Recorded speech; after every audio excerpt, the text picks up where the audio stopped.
When 4 juveniles escaped in January from JJIC, the Juvenile Justice Intervention Center, questions quickly came up about how the jail was run and who was running it. Morale was horrible. Keyshawn Webster was the director of the lockup.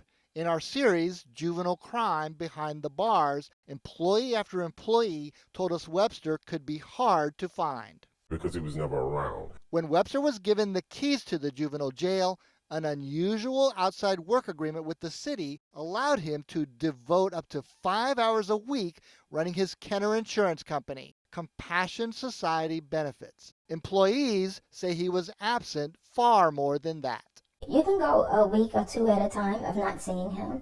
In our reports, we showed many instances of out-of-control violence by detainees that required NOPD to respond. That included that escape by the 4 juveniles on January 12th. Members of the police SWAT team spent the day rounding up the escapees, but not before they carjacked a woman near the lockup. One youth accessed a swipe card and allowed the other youth out of their cells. That was Keyshawn Webster on January 13th, standing right here addressing the media after the escapes.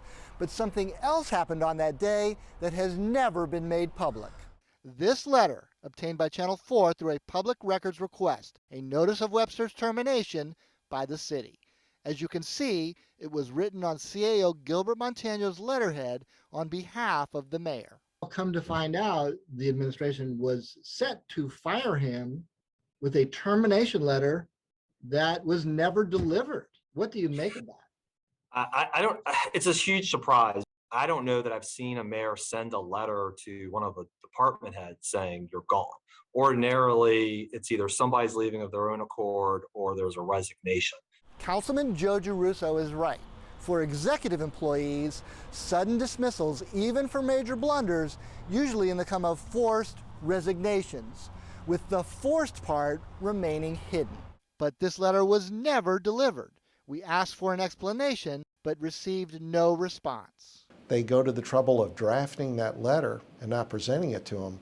I think the public is owed an explanation as to the city why they elected not to do that.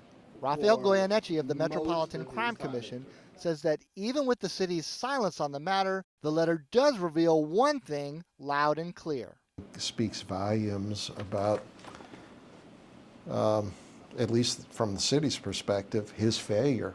Instead of getting fired, Webster remained the jail's director, at least on paper, continuing to collect his $143,000 a year annual salary for more than 2 months. Even after he took a leave of absence in March, city records show he was paid another $21,000 under the guidelines of the Family Medical Leave Act. We reached out to Webster several times, but have received no response. He's dealing with a personal matter, so... I appreciate that. I saw Dr. Webster at a track meet on Saturday. Even as the City Council probes several critical issues at JJIC, including how the staff dwindled to half of its budgeted strength, Webster's direct supervisors, Youth and Family Directors Emily Wolf and Homeland Security Chief John Thomas, sat in front of them at a hearing, offering no hint that Webster had been on the verge of getting canned. For him not to be present to comment on how things happened under his tenure there is very troubling. Webster finally resigned from the city on April 29th, but he would quickly pop up again at the side of newly elected Sheriff Susan Hudson. From her inauguration and throughout the first couple of weeks of her tenure, Webster was introduced around the adult jail, the Orleans Justice Center, even running meetings for Hudson. Then, just as Channel 4 began airing its findings about Webster's rocky 3 years at JJIC, he left. So he went from being there on a daily basis, presiding over meetings, to mysteriously disappearing. In Hudson's first week on the job, her spokesman issued this statement about Webster. The sheriff considers Dr. Webster a friend and a valued partner in the fight for criminal justice. He volunteered his expertise during her transition, and she is very thankful for his help during that time. Beyond that, he has not been hired by her administration at this time.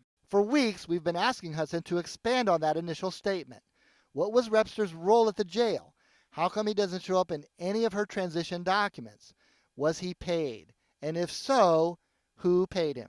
The only person that can tell you that is going to be the sheriff. Sheriff Hudson, who campaigned on a promise of transparency, has not responded to my multiple requests for an interview. I promised community leadership. I promised community accountability. Even our formal public records requests about Webster have been There met was with one silence. youth accessed Mike Pearlstein, 76, Eyewitness News. 76, yes.